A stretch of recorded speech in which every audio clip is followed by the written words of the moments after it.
ಓಂ ಶಾಂತಿ. ಲಿವಿಗೆ ಆಗೋಲ್ಲವರು ಯಾರು ಇಷ್ಟಪಡ್ತಾರೆ ಒಳ್ಳೆಯವರು, ಅವ್ರಿಗೆ ಸದಾ ಸರ್ವದ ಒಳ್ಳೆಯದಾಗಲಿ. ಇವರ ಮಾಟ ಮಂತ್ರ, ಮಾಯಾ ಮಾಟ ಮಂತ್ರ, ಕೆಡ್ಕೊ ಮಾಡೋದು, ಇಲ್ಲೊಬ್ಬರಿಗೆ ಕೆಟ್ಟದ್ದು ಮಾಡೋದು, ಕೆಡಿಸೋದು, ಅಥವಾ ಮಾಟ ಮಂತ್ರ ಮಾಡಿದವ್ರಿಗೆ ಅಥವಾ ನಮ್ಮ ಅಭಿವೃದ್ಧಿಗೆ ಅಡ್ಡ ಗೋಡೆ ಆಗದವ್ರಿಗೆ, ನಮ್ಮ ಪ್ರತಿಯೊಂದು ಒಳ್ಳೆಯ ಕೆಲಸಗಳಿಗೆ ಅಡ್ಡಗೋಡೆ ಆಗದವ್ರಿಗೆ, ನಮಗೆ ತೊಂದರೆ ಮಾಡೋರಿಗೆ, ಹಿಂಸೆ ಮಾಡೋರಿಗೆ, ಅದು ಆಫೀಸ್ ಇರ್ಬೋದು, ಹೋಟೆಲ್ ಇರ್ಬೋದು, ಬಸ್ನಲ್ಲಿರ್ಬೋದು, ಟ್ರೈನಲ್ಲಿರ್ಬೋದು, ಅಥವಾ ನಿಮ್ಮ ಮನೆಯಲ್ಲಿರ್ಬೋದು, ಅಕ್ಕಪಕ್ಕ ಇರ್ಬೋದು, ನಿಮಗೆ ಒಟ್ಟಾರೆ ಹಿಂಸೆ ಕೊಡೋರು ಇರ್ತಾರೆ. ನಿಮಗೆ ಲಾಸ್ ಮಾಡೋರು, ಯಾವಾಗಲೂ ಲಾಸ್ ಮಾಡೋರು ಇರ್ತಾರೆ, ತೊಂದರೆ ಮಾಡೋರು ಇರ್ತಾರೆ. ಅವರು ನಿಮಗೆ ಗೊತ್ತಿರ್ಬೋದು, ನಿಮಗೆ ತೊಂದರೆ ಮಾಡೋರು ಗೊತ್ತಿರ್ಬೋದು, ಗೊತ್ತಿಲ್ಲದೆ ಇರ್ಬೋದು, ಅಥವಾ ಅವರು ನಿಮ್ಮ ಪಕ್ಕದಲ್ಲೇ ಇರ್ಬೋದು, ಅಥವಾ ಪಕ್ಕದ ಮನೆಯಲ್ಲಿರ್ಬೋದು, ಅಥವಾ ಹೊರಗಡೆ ಇರ್ಬೋದು, ಅಥವಾ ನೀವು ಕೆಲಸ ಮಾಡೋಕ್ಕೆ ಹೋಗ್ತೀರಲ್ಲ ಆಫೀಸಲ್ಲಿರ್ಬೋದು, ಫ್ಯಾಕ್ಟ್ರಿಯಲ್ಲಿರ್ಬೋದು, ಕಂಪನಿಯಲ್ಲಿರ್ಬೋದು, ಅಥವಾ ಎಲ್ಲೋ ಒಂದು ಅಂಗಡಿ, ರೋಡ್ ಸೈಡಲ್ಲಿ ಅಂಗಡಿ, ಹೋಟೆಲ್ಲು, ರೋಡ್ ಸೈಡಲ್ಲಿ ನಿಮ್ಮದು ಹೋಟ್ಲ್ ಇರುತ್ತೆ, ಚಿಕ್ಕದಾಗಿಲ್ಲ ಅಂಗಡಿ ಇರುತ್ತೆ. ಕೆಲವರೆಲ್ಲ ಹಿಂಸೆ ಕೊಡ್ತಾರೆ. ನಿಮ್ಮ ಹೋಟೆಲ್ ಅಲ್ಲಿಂದ ಎತ್ತಿಸ್ಬಿಡ್ಬೇಕು, ನಿಮ್ಮ ಅಂಗಡಿ ಅಲ್ಲಿಂದ ಎತ್ತಿಸ್ಬಿಡ್ಬೇಕು ಅಂತ. ರಸ್ತೆ ಬದಿಗಳಲ್ಲಿ ಪಾಪ ಎಲ್ಲೋ ಹೆಂಡ್ತಿ ಮಕ್ಕಳಿದೆ, ಚಿಕ್ಕದಾಗಿ ಒಂದು ಹೋಟೆಲ್, ತಳ್ಳೋ ಗಾಡಿನೋ ಇಲ್ಲ ಆಟೋನೋ ಇಲ್ಲ ಟೆಂಪೋನೋ ಎಲ್ಲೋ ಅದು ಇಟ್ಕೊಂಡು ಜೀವನ ಮಾಡಲ್ಲ ಅಂತ ಪಾಪ ಕೆಲವರೆಲ್ಲ ಅನ್ಕೊತಾರೆ. ತರಕಾರಿ ಅಂಗಡಿನೂ ಇಟ್ಟಿರ್ತಾರೆ, ಟೀ ಕಾಫಿ ಅಂಗಡಿನೂ ಇಟ್ಟಿರ್ತಾರೆ, ಹಣ್ಣು ಅಂಗಡಿ ಇಟ್ಟಿರ್ತಾರೆ, ಹೋಟೆಲ್ಲೂ ಇಟ್ಟಿರ್ತಾರೆ. ಏತಕ್ಕೆ? ದುಡ್ಕೊಂಡು ತಿನ್ನೋಣ, ಕಳ್ತನ ಮಾಡೋದು ಬೇಡ, ಮೋಸ ಮಾಡೋದು ಬೇಡ, ವಂಚನೆ ಮಾಡೋದು ಬೇಡ, ಇನ್ನೊಬ್ಬರನ್ನ ತುಳಿದು ನಾವು ಜೀವನ ಮಾಡೋದು ಬೇಡ ಅಂತ ಏನೋ ದುಡ್ಕೊಂಡು ತಿನ್ನೋಣಪ್ಪ 3 ಕಾಸು ಅಂತ ಸಾಲ ಮಾಡಿ ಒಂದು ಚಿಕ್ಕದಾಗಿ ಬಂಡಿ ಮಾಡಿಸಿ, ಸೈಕಲ್ ಬಂಡಿ 4 ಚಕ್ರದ ಮಾಡಿಸಿ, ತಳ್ಳೋ ಗಾಡಿ, ಅದ ಮೇಲೆ ತರಕಾರಿನೂ ಹಣ್ಣು ಇಟ್ಕೊಂಡು ಎಲ್ಲ ಒಂದು ಕಡೆ ಇಟ್ಕೊಂಡು ವ್ಯಾಪಾರ ಮಾಡ್ತಾರೆ ಅಲ್ವಾ. ಅಲ್ಲಿ ಯಾರ್ಯಾರೋ ಇರ್ತಾರೆ ಪುಂಡು ಪೋಖರಿಗಳು, ಅವ್ರು ಬರೋದು, ತರಕಾರಿ ತೊಗೊಳ್ಳೋದು, ದುಡ್ಡು ಕೊಡೋದಿರಾಗ್ಬಿಡೋದು, ಕೊಟ್ಟರು ಭಾಳ ಕಡಿಮೆ ಕೊಡೋದು. ಅಲ್ಲಿ 200 ರೂಪಾಯಿ ತರಕಾರಿ ತೊಗೊಬಿಟ್ಟು, ಇಲ್ಲ 100 ರೂಪಾಯಿ ಮೇಲೆ ತರಕಾರಿ ತೊಗೊಬಿಟ್ಟು ಬರೀ 20 ರೂಪಾಯಿ ಕೊಟ್ಟರೆ ಹೆಂಗ್ರಿ, ಇಟ್ಕೊಳ್ಳಿ ಕೊಡ್ತೀಲಿ ಆಮೇಲೆ ಇಲ್ಲೊಂದಿಲ್ಲ ಬರ್ತೀರ, ಹಂಗಲ್ಲ ಅಂದರೆ ದೌರ್ಜನ್ಯ ಮಾಡೋದು ಪುಂಡು ಪೋಖರಿಗಳು. ಇಲ್ಲ ಯಾವುದೋ ಚಿಕ್ಕದಾಗಿ ಹೋಟ್ಲಿಕೊಂಡಿದ್ರೆ ಚೆನ್ನಾಗಿ ಮೆಕ್ಬಿಡ್ತಾರೆ, ತಿನ್ಬಿಡ್ತಾರೆ, ನಿಮಗೆ ತಲೆ ಮೇಲೆ ಬಂಡೆ ಹಿಡಿತಾರೆ, ಕೊಡೋದಿಲ್ಲ, ಹಿಂಸೆ ಕೊಡ್ತಾರೆ. ಕೇಳಿದ್ರೆ ಆಮೇಲೆ ಯಾರನ್ನ ಒಂದು 4-5 ಜನ ಕರ್ಕೊಂಡ್ಬಿಟ್ಟು, ಈ ಜಾಗದಲ್ಲಿ ಯಾಕೆ ಅಂಗಡಿ ಇಟ್ಟಿದ್ಯಾ, ಇಲ್ಲಿ ಇಡಬಾರ್ದಲ್ಲ, ಅದು ಏನೇನೋ ಕಾನೂನುಗಳು ತೆಗೆಯೋದು, ಅಲ್ಲೇ ರೂಲ್ಸ್ಗಳು ತೆಗೆಯೋದು, ಇದೇನು ನಿಮಗೆ ಜಾಗ ಸರಿಯಿಲ್ಲ ಅಂತ ಯಾರನ್ನೋ ಕರ್ಕೊಂಡ್ಬರೋದು, ಇಲ್ಲ ಅವ್ರು ಸಂಬಂಧಪಟ್ಟವ್ರನ್ನ ಯಾರೋ ರಾಜಕೀಯ ವ್ಯಕ್ತಿಗಳು, ಕಾರ್ಪೊರೇಟ್ರು ಇಲ್ಲದ ಬತ್ತೋದು ಕರ್ಕೊಂಡ್ಬಿಡೋದು, ಎತ್ಸ್ಬಿಡೋದು, ಅಂಗಡಿ ದೌರ್ಜನ್ಯ ಮಾಡೋದು, ಈಗೆಲ್ಲ ಮಾಡ್ತಾರೆ. ಇವ್ರದ್ದೊಂದು ಕಾಟ ಪುಂಡು ಪೋಖರಿಗಳದ್ದು. ಇಲ್ಲ ಬೇರೆಯವರು ಇರ್ತಾರೆ, ಅಣ್ಣವರು ಅಂತಾರೆ, ಮಾಮನವರು ಅಂತಾರೆ, ಮಾಮನವರು ಅವ್ರು ಬರ್ತಾರೆ, ಅವ್ರಿಗೆ ಮಾಮೂಲಿ ಕೊಡಬೇಕು, ಇಲ್ಲಾಂದ್ರೆ ರೋಡ್ ಸೈಡಲ್ಲಿ ಅಂಗಡಿ ಇಕ್ಕೊಂಗಿಲ್ಲ. ಕೊಟ್ಟರೆ ಅವನೊಬ್ಬ ಬರ್ತಾನೆ ಈಸ್ಕೊಂಡೋಗ್ತಾನೆ, ಅವನಾದ್ಮೇಲೆ ಇನ್ನೊಬ್ಬ ಬರ್ತಾನೆ ಅವನಿಗೂ ಕೊಡಬೇಕು, ಅವನಾದ್ಮೇಲೆ ಇನ್ನೊಬ್ಬ ಬರ್ತಾನೆ ಅವನಿಗೂ ಕೊಡಬೇಕು. ಇಲ್ಲಿ ನೋಡಿದ್ರೆ ವ್ಯಾಪಾರನೇ ಇಲ್ಲ, ಸಾಲವೆಲ್ಲ ಮಾಡಿ ನೀವು ಬಂಡವಾಳ ಹಾಕಿರ್ತೀರ. ಅದು ಹೋಟೆಲ್ ಇರ್ಬೋದು, ಹಣ್ಣು ಅಂಗಡಿ, ತರಕಾರಿ ಅಂಗಡಿ ಇರ್ಬೋದು, ಇನ್ನೇನೋ ಇರ್ಬೋದು. ಒಂದು ವೇಳೆ ವ್ಯಾಪಾರ ಆದರೂ ಏನಪ್ಪ ಎಷ್ಟಪ್ಪ ಆಗ್ಬಿಡುತ್ತೆ, ಏನು 1000 ರೂಪಾಯಿ ಲಾಭ ಸಂಪಾದನೆ ಮಾಡ್ತೀರಾ, ಏನು ಇರುವಲ್ಲ. ಅಲ್ಲಿ ಬರೋದ್ರಲ್ಲಿ ಇವರೇ 200-300 ಕಿತ್ಕೊಂಡು ಹೋಗ್ಬಿಟ್ರೆ ಪಾಪ ನಿಮ್ಮ ಗತಿ ಏನು ಅಲ್ವಾ. ಇವ್ರದ್ದೆಲ್ಲ ಕಾಟ ಇದೆ. ಇವ್ರ ಕಾಟ ತಪ್ಪಬೇಕಾದ್ರೆ ಏನು ಮಾಡಬೇಕು, ಮೊದಲನೇ ಕಾಟ ಇವ್ರದ್ದು. ಇವ್ರ ಕಾಟ ತಪ್ಪಬೇಕಾದ್ರೆ ಏನು ಮಾಡಬೇಕು ಅಂತ ನಾನು ನೆಕ್ಸ್ಟ್ ಹೇಳ್ತೀನಿ. ಒಳ್ಳೆಯದು. 2ನೇದು ಇವ್ರ ಕಾಟ ಬಿಡ್ರಿ, ನಿಮ್ದು ಯಾರೋ ಫ್ರೆಂಡ್ಸು, ಯಾರೋ ರಿಲೇಷನ್ನು, ಯಾವುದೋ ಹಳೆಯ ದ್ವೇಷ ಮನಸ್ತಾಪಗಳು, ನೀವು ಉದ್ಧಾರ ಆಗಬಾರ್ದು. ಅದಕ್ಕೆ ನೀವೊಂದು ಕಂಪ್ನಿ ಮಾಡಿರ್ತೀರ, ಇಲ್ಲ ಹೋಟೆಲ್ ಇಟ್ಟಿರ್ತೀರ, ಇಲ್ಲ ತರಕಾರಿ ಅಂಗಡಿ ಇರ್ತೀರ, ಇಲ್ಲ ಫ್ಯಾಕ್ಟ್ರಿ ಇಟ್ಟಿರ್ತೀರ, ನಿಮ್ಮನ್ನು ಹಾಳು ಮಾಡಬೇಕು. ಅದಕ್ಕೆ ಅವ್ರು ಏನೋ ಮಾಯಾ ಮಾಟ, ಇಲ್ಲೆಲ್ಲೋ ಯಾರ ಹತ್ರ ಹೋಗೋದು, ಏನೋ ಕೆಡಕ್ ಮಾಡೋದು, ನಿಂಬೆಹಣ್ಣು ತೊಗೊಂಡು ಬರೋದು, ಇನ್ನೇನೋ ಮಂತ್ರಿಸೋದು, ಅಲ್ಲಿ 3 ದಾರಿ ಕೂಡ ತೆಗೆತ್ತಿ ಬಿಸಾಕೋದು, ಇನ್ನೇನೇನೋ ಮಾಡಿಸ್ಕೊಬೋದು ನಿಮ್ಮ ಮೇಲೆ, ನಿಮ್ಮನ್ನು ನಾಶ ಮಾಡೋಕ್ಕೆ, ತುಳಿಯೋಕ್ಕೆ, ಮಾಯಾ ಮಾಟ ಮಾಂತ್ರಿಕರ ಹತ್ರ ಹೋಗಿ ಎಲ್ಲ ಮಾಡಿಸ್ಕೊಂಡು ಬಂದು ಇಲ್ಲಿ ಹಾಕೋದು, ನಿಮ್ಮ ಮನೆ ಮುಂದ್ಗಡೆ ಹಾಕೋದು, ಬೇಕಂತ ನಿಮ್ಮ ಮನೆ ಮುಂದೆ ಹಾಕೋದು, ಇಲ್ಲ 3 ದಾರಿ ಕೂಡ ಹಾಕೋದು, ಇಲ್ಲೆಲ್ಲೋ ಹಳ್ಳದಲ್ಲಿ ಊತ ಹಾಕೋದು, ಹೀಗೆಲ್ಲ ಮಾಡಿಸಿರ್ತಾರೆ. ನಿಮ್ಗೆ ಗೊತ್ತಿರ್ಬೋದು ಇದೆಲ್ಲ. ಅದು ನಿಮ್ಮ ಕೂದಲು ತಗೊಂಡೋಗ್ತಾರೆ, ನಿಮ್ಮ ಬಟ್ಟೆ, ಹಳೆ ಬಟ್ಟೆ ತಗೊಂಡೋಗ್ತಾರೆ, ಇಲ್ಲ ನಿಮ್ಮ ರಕ್ತ ತಗೊಂಡೋಗ್ತಾರೆ. ಈ ಥರ ಎಲ್ಲ ತಗೊಂಡೋಗಿ ಅಲ್ಲಿ ಮಂತ್ರವಾದಿಗಳು ಯಾರೋ ಮಾಡೋರು ಇರ್ತಾರೆ, ಕೆಟ್ಟದ್ದು ಮಾಡೋರು, ಕೆಡುಕು ಮಾಡೋರು ಇರ್ತಾರೆ, ಮಾಯಾ ಮಂತ್ರ ಕೆಡ್ಸೋರು, ಅವ್ರ ಹತ್ರ ಮಾಡಿಸ್ಬಿಡ್ತಾರೆ ಅಂತ ಕೆಲವರೆಲ್ಲ ಹೇಳ್ತಾರೆ. ಇದೆಲ್ಲ ನನಗೆ ಅಷ್ಟು ಎಕ್ಸ್ಪೀರಿಯನ್ಸ್ ಇಲ್ಲ, ನಾನು ಸಿನಿಮಾಗಳಲ್ಲಿ ನೋಡಿದ್ದೀನಿ, ಪುಸ್ತಕಗಳಲ್ಲಿ ಓದಿದ್ದೀನಿ. ಎಲ್ಲ ಅನುಭವದಲ್ಲೇ ಏನೋ ಜನ್ರಲ್ಲಾಗಿ ಹೇಳ್ತಾಯಿದ್ದು ನಿಮಗೆ, ಸರಿಲ್ಲ. ಆದರೆ ಹಿಂಗೆ ಯಾರು ಏನೇ ಕೆಟ್ಟದ್ದು ಮಾಡಿಸ್ಲಿ, ಇಲ್ಲಿ ಎಷ್ಟು ಜನ ದುಷ್ಟರು ನಮಗೆ ಉಟ್ಕೊಳ್ಳಿ, ಹಿಂಸೆ ಕೊಡಲಿ, ಅವರಿಂದ ನಾವು ಪಹಾರ ಆಗೋದು ಹಿಂಗೆ. ಆಲ್ರೆಡಿ ಒಂದು ಪಾಠ ಹಾಕಿದ್ದೀನಿ ನಾನು ನಿಮಗೆ, ಒಂದು ಪಾಠ ಹಾಕಿದ್ದಿಲ್ಲ ಅದು ನೋಡಿ. ಗುರು ದೈವ ಆಶೀರ್ವಾದ ಬೇಕು ಮೊದಲನೇದಾಗಿ ನಿಮಗೆ. ಅದಿದ್ದರೆ ನಿಮ್ಮ ಒಳಗೂ ಹೊರಗೂ ಒಂದು ದೈವಿ ಶಕ್ತಿ ರಕ್ಷಾ ಕವಚ ರೆಡಿ ಆಗುತ್ತೆ. ಇದನ್ನು ಸೈನ್ಸಲ್ಲಿ ಬಯೋ ಎನರ್ಜಿ ಅಂತೀವಿ. ರಕ್ಷಾ ಕವಚ, ಪ್ರಾಣಶಕ್ತಿ ನಿಮ್ಮ ಸುತ್ತಲೂ ಇರ್ತದೆ. ದಿವ್ಯ ಶಕ್ತಿ, ದೈವಿ ಶಕ್ತಿ ಕ್ರಿಯೇಟ್ ಆಗುತ್ತೆ. ಅದು ಕ್ರಿಯೇಟ್ ಆಗ್ಬೇಕಾದ್ರೆ ಏನು ಮಾಡಬೇಕು? ಗುರು ದೈವ ಅವ್ರು ಏನು ಹೇಳ್ತಾರೆ ಅದೆಲ್ಲ ಕೇಳಬೇಕು. ಅವ್ರ ಸಹಾಯ ಬೇಕು ನಿಮಗೆ, ಗೊತ್ತಾಯ್ತಾ? ಇದು ಒಂದು ಮಾರ್ಗ. ಅವ್ರ ಸಹಾಯ ಇದ್ದರೆ ನಿಮಗೆ ಅವರು ರಕ್ಷಾ ಕವಚ ನಿಮ್ಮಲ್ಲಿ ರೆಡಿ ಮಾಡ್ತಾರೆ. ರೆಡಿ ಮಾಡಿ ನೀವೊಂದು ತಯಾರು ಮಾಡ್ತಾರೆ. ಒಂದು ಒಳ್ಳೆ ಎನರ್ಜಿ ನಿಮಗೆ ಬರುತ್ತೆ, ಶಕ್ತಿ ಬರುತ್ತೆ. ಅದರಿಂದ ನಿಮ್ಮ ರೋಗಗಳು ನಾಶ ಆಗುತ್ತೆ, ನಿಮ್ಗಳ ವ್ಯಾಪಾರ ಆಗುತ್ತೆ, ನಿಮ್ಮ ಕಷ್ಟಗಳು ನಿವಾರ ಆಗುತ್ತೆ. ಆದರೆ ಇಮ್ಮಿಡಿಯೇಟ್ಲಿ ಆಗೋಲ್ಲ, ಸ್ವಲ್ಪ ಲೇಟಾಗಿ ಒಂದು ತಿಂಗಳು, 2 ತಿಂಗಳು, 3 ತಿಂಗಳು ಟೈಮ್ ತೊಗೊಳುತ್ತೆ. ಆದರೂ ಪರವಾಗಿಲ್ಲಲ್ಲ, ನೀವು ಉದ್ಧಾರ ಆಗ್ತೀರಾ, ನಿಮ್ಮ ಶತ್ರುಗಳು ನಾಶ ಆಗ್ತಾರೆ, ನಿಮಗೆ ಎಲ್ಲ ರೀತಿಯ ಲಾಭ ಸಿಗುತ್ತೆ, ಎಲ್ಲ ಕೆಲಸ ಕಾರ್ಯಗಳಲ್ಲೂ ನಿಮಗೆ ಯಶಸ್ಸು ಸಿಗುತ್ತೆ ಅಲ್ವಾ? ಕಾಯಬೇಕು, ತಾಳ್ಮೆ ಇರಬೇಕು. ಯಾರಾದರೂ ನಿಮಗೆ ಮಾಟ ಮಂತ್ರ ಮಾಡಿ ನಿಮ್ಮನ್ನು ಕೆಡಿಸಿದ್ರೆ ಅದಕ್ಕೂ ಇದೆ ಸೊಲ್ಯೂಷನ್ಸ್ ಇಲ್ಲಿ. ಅದಕ್ಕೆ ವಿರುದ್ಧವಾಗಿ ಯಾರಾದರೂ ನಿಮ್ಮ ಮಾಟ ಮಂತ್ರ ಮಾಡಿದರೆ ಅದಕ್ಕೆ ವಿರುದ್ಧವಾಗಿ ಮಾಡುವಂಥದ್ದು, ಅದನ್ನು ಇವರು ತಡೆ ಅಂತಾರೆ. ತಡೆ, ಏಟು ಎದುರೇಟು, ಮಂತ್ರ ತಿರುಮಂತ್ರ ಆಗಬೇಕು ಅವ್ರಿಗೆ. ನಿಮಗೆ ಯಾರು ಮಂತ್ರ ಹಾಕಿದ್ದಾರೆ, ಯಾರು ನಿಮಗೆ ಕೆಡ್ಸೋಕ್ಕೆ ಮಾಟ ಮಾಡಿದ್ದಾರೆ ಅವ್ರಿಗೆ ಎದುರೇಟು ಆಗಬೇಕು, ಎದುರೇಟು ಮಾಡಬೇಕು, ಇಲ್ಲ ತಿರುಮಂತ್ರ ಆಗಬೇಕು.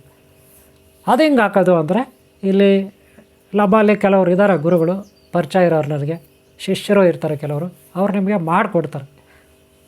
ಅವರು ಹೇಳ್ತಾರೆ ಎಲ್ಲಿ ಮಾಡಬೇಕು ಅಂತ, ಅದರಂತೆ ನೀವು ಹೋದರೆ ಎಲ್ಲ ಸರಿ ಹೋಗುತ್ತೆ. ಒಟ್ಟಿನಲ್ಲಿ ನಿಮಗೆ ಕೆಡಿಸೋರು ಇದ್ದಾರೆ, ಅವ್ರಿಗೆಲ್ಲ ಇಲ್ಲಿ ಒಳ್ಳೇದಾಗಲ್ಲ. ಪ್ರಾರಂಭದಲ್ಲಿ ಒಳ್ಳೆಯವ್ರನ್ನ ಅವರು ತುಳಿಬೋದು, ಒಳ್ಳೆಯವ್ರಿಗೆ ಮಾಟ ಮಾಡಿ ಕೆಡಿಸ್ಬೋದು, ಒಳ್ಳೆಯವ್ರದ್ದು ದೋಚ್ಬೋದು. ಆದರೆ ಇಲ್ಲಿ ತಪ್ಪಿಸ್ಕೋಬೋದು. ಪೊಲಿಟಿಷನ್ನು ಕೋರ್ಟಲ್ಲಿ ತಪ್ಪಿಸ್ಕೋಬೋದು, ಕೋರ್ಟಲ್ಲಿ ಇವ್ರಿಗೆ ತಪ್ಪಿಸ್ಕೋಬೋದು, ಪೊಲಿಟಿಷನಲ್ಲಿ ತಪ್ಪಿಸ್ಕೋಬೋದು, ಅಥವಾ ನಿಮ್ಮ ಅಕ್ಕಪಕ್ಕ ಇವ್ರನ್ನ ಜೊತೆಯಲ್ಲಿ ಇಟ್ಕೊಂಡು ಅವ್ರು ತಪ್ಪಿಸ್ಕೋಬೋದು. ಒಳ್ಳೆ ದೊಡ್ಡ ಪುಡಿಂಗಗಳ ಥರ ಅವ್ರು ಓಡಾಡ್ಬೋದು. ಆದರೆ ಪ್ರಾರಂಭದಲ್ಲಿ ಅವ್ರಿಗೆ ಸ್ವರ್ಗನೇ, ಅವರಲ್ಲಿ ಶಕ್ತಿ ಇರುತ್ತೆ. ಏನೋ 20 ವರ್ಷ, 25 ವರ್ಷ, 30 ವರ್ಷ ವಯಸ್ಸಿರುತ್ತೆ ಅವರಿಗೆ. ಒಳ್ಳೆ ಪುಡಿಂಗನೇ, ನೋಡೋಕ್ಕೂ ಹೈಟ್ ಇರ್ತಾರೆ, ಒಳ್ಳೆ ಆಳುಗಳೇ ಚೆನ್ನಾಗಿರ್ತಾರೆ.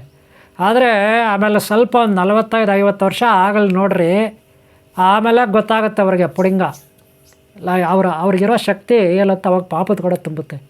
ಪಾಪದ ಕಡೆ ತುಂಬಿದ ಮೇಲೆ ಏನಾಗುತ್ತೆ, ಅವ್ರಿಗೆ ಶರೀರದಲ್ಲಿ ಏನೋ ಒಂದು ನಾನು ಪಾರ್ಟ್ ಫೈಲರ್ ಆಗುತ್ತೆ. ಎಲ್ಲ ಪಾರ್ಟ್ ಫೈಲರ್, ಅದು ಕಿಡ್ನಿ ಇರ್ಬೋದು ಫೈಲರ್ ಆಗುತ್ತೆ, ಹಾರ್ಟ್ ಇರ್ಬೋದು ಫೈಲರ್ ಆಗುತ್ತೆ, ಬ್ರೈನ್ ಇರ್ಬೋದು ಲೂಸ್ ಆಗುತ್ತೆ, ನರ್ವ್ ಸಿಸ್ಟಮ್ಮೇ ವೀಕ್ ಆಗಿ ಹೋಗ್ಬೋದು. ಇಲ್ಲ ಕರಳುಗಳು, ಇನ್ನೊಂದು ಮತ್ತೊಂದು ಕ್ಯಾನ್ಸರ್, ಅಪ್ರೆಂಟಿಸ್ ಇಲ್ಲೊಂದೆಲ್ಲ ಬಂದು ಅವ್ರು ಹೋಗ್ತಾರೆ. ಹಾಸ್ಪಿಟ್ಲಲ್ಲಿ ಲೈಫ್ ಲಾಂಗ್ ಕೊಳಿತಾರೆ.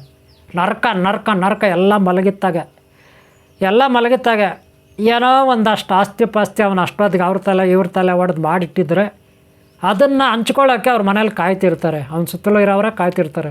ಅವ್ರ ಶಿಷ್ಯರು ಇರ್ಬೋದು, ಅಭಿಮಾನಿಗಳಿರ್ಬೋದು, ಅಥವಾ ಅವ್ರ ಮಕ್ಕಳು ಹೆಂಡತಿ ಯಾರೋಗಳೋ ಇರ್ಬೋದು, ಅವ್ರ ಗುಂಪೆ ಬಂಧುಗಳೇ ಕಾಯ್ತಿರ್ತಾರೆ. ಇವ್ನು ಸತ್ತಾಗ್ಬಿಟ್ರೆ ಸಾಕು, ಬೇಗನೆ ಸತ್ತಾಗ್ಬಿಟ್ರೆ ಸಾಕು ಅಂತ. ಯಾಕಂದ್ರೆ ಅವ್ನು ಸತ್ತಾಗ್ಬಿಟ್ರೆ ಎಲ್ಲ ಸಿಗುತ್ತಲ್ಲ. ಅವನ ಜೊತೆಯಲ್ಲೇ ಇರೋರು ಏನು ಒಳ್ಳೆಯವರ ಇರ್ತಾರೆ, ಮಹಾತ್ಮರ ಇರ್ತಾರೆ, ಸಹಾಯ ಮಾಡೋರ ಇರ್ತಾರೆ, ದಾಕ್ಷಿಣ್ಯ ಇರೋರ ಇರ್ತಾರೆ. ಇಂಥ ದುಷ್ಟರ ಜೊತೆ, ಪಾಪಿಗಳ ಜೊತೆ ಪಾಪಿಗಳೇ ಇರೋದು, ದುಷ್ಟರ ಜೊತೆ ದುಷ್ಟರೇ ಇರೋದು. ದುಷ್ಟರ ಬುದ್ಧಿ ಅಂಥದ್ದು ಎಲ್ಲ ಇವನೇ ಟ್ರೈನಿಂಗ್ ಕೊಟ್ಟಿರ್ತಾನಲ್ಲ. ಇಲ್ಲೇನಿದೆ ಅಲ್ಲಿ ಹೇಳೋದು, ಏಟು ಎದುರೇಟು, ಮಂತ್ರ ತಿರುಮಂತ್ರ ಅಷ್ಟೇ ಅಲ್ವಾ. ಇವನೇನು ಕಲಿಸಿದಾನೆ ಅದೇ ಎದುರೇಟು, ಅವ್ರಿಗೆ ಅದೇ ತಿರುಮಂತ್ರ ಆಗುತ್ತೆ. ಎಲ್ಲ ತಿರುಗುಬಾಣ ಆಗುತ್ತೆ. ಕರೆಕ್ಟಾ? ಸರಳಾಶ ಆಗ್ತಾರೆ. ಆದರೆ ಅವಾಗ ಗೊತ್ತಾಗುತ್ತೆ ಅವನಿಗೆ ನಿಜವಾಗ್ಲೂ ಅವ್ನ ಬುದ್ಧಿ ಇದ್ದರೆ, ಅವಾಗಾದರೂ ಪಾಪ ಪ್ರಜ್ಞೆ ಅವ್ನಿಗೆ ಬಂದರೆ, ಅಯ್ಯೋ ತಪ್ಪು ಮಾಡಿಬಿಟ್ಟೆ, ಅಯ್ಯೋ ಅವ್ರ ತಲೆ ಹೊಡೆದೆ, ಇವ್ರ ತಲೆ ಹೊಡೆದೆ, ಅವ್ರನ್ನ ನಾಶ ಮಾಡಿದೆ, ಇವ್ರನ್ನ ನಾಶ ಮಾಡಿದೆ, ಅವ್ರನ್ನ ತುಳಿದೆ, ಇವ್ರನ್ನ ತುಳಿದೆ, ಎಷ್ಟು ಸಂಪಾದನೆ ಮಾಡಿದೆ. ಆದರೆ ಇವಾಗ ನಾನು ಬೆಡ್ ಮೇಲಿಂದ ಮೇಲೆ ಕೆಳಕ್ಕಾಗ್ತಾಯಿಲ್ಲ, ಈ ಕಷ್ಟದಲ್ಲಿ ಸಿಕ್ಕಾಕೊಂಡಿದ್ದೀನಿ, ನನ್ನ ಸುತ್ತಲೂ ಇರೋರು ಸರಿಯಾಗಿ ಸೇವೆ ಮಾಡ್ತಾಯಿಲ್ಲ, ನನ್ನಲ್ಲಿ ನೋಡ್ತಾ ಇಲ್ಲ, ನಾನು ಸಾಯೋದಕ್ಕೆ ಕಾಯ್ತಿದ್ದಾರೆ ಅಂತ ಅವಾಗ ಅವ್ನಿಗೆ ಗೊತ್ತಾಗುತ್ತೆ. ಕೆಲವ್ರಿಗೆ, ಇನ್ನು ಕೆಲವ್ರಿಗೆ ಅದು ಕೂಡ ಗೊತ್ತಾಗಲ್ಲ. ಪಾಪಿಗಳೇನು ಮಾಡ್ತೀಯಾ ಅರ್ಥನೇ ಆಗಲ್ಲ. ನರಳಿ ಲಾಸ್ಟ್ ಸತ್ತೋಗ್ತಾರೆ ಬಿಡಿ. ಸತ್ತೇ ಹೋಗ್ತಾರೆ. ಆದರೆ ಈ ₹1 ಹೊತ್ಕೊಂಡು ಹೋಗಲ್ಲ. ಹೋಗೋವಾಗ ಅವನ ಶರೀರನ ಕೂಡ ಹೊತ್ಕೊಂಡು ಹೋಗಲ್ಲ. ಅವನ ಶರೀರನೇ ಮಣ್ಣಲ್ಲಿ ಮಣ್ಣಾಗಿ ಹೋಗುತ್ತೆ, ಬೆಂಕಿಯಲ್ಲಿ ಬೆಂಕಾಗಿ ಹೋಗುತ್ತೆ, ಬೂದಿ ಆಗುತ್ತೆ ಬೆಂಕಿಯಲ್ಲಿ. ಅಷ್ಟೇ ಅಲ್ವಾ?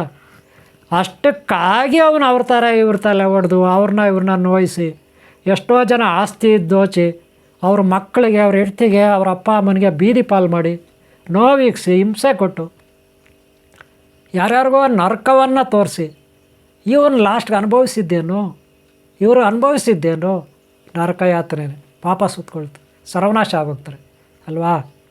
ಅದಕ್ಕೆ ನೀವು ನಿಮಗೆ ಯಾರೇ ಕೆಡಿಸ್ಲಿ ಪ್ರಾರಂಭದಲ್ಲಿ ಅದು ನಿಮಗೆ ತೊಂದರೆ ಆಗುತ್ತೆ ನಿಜ.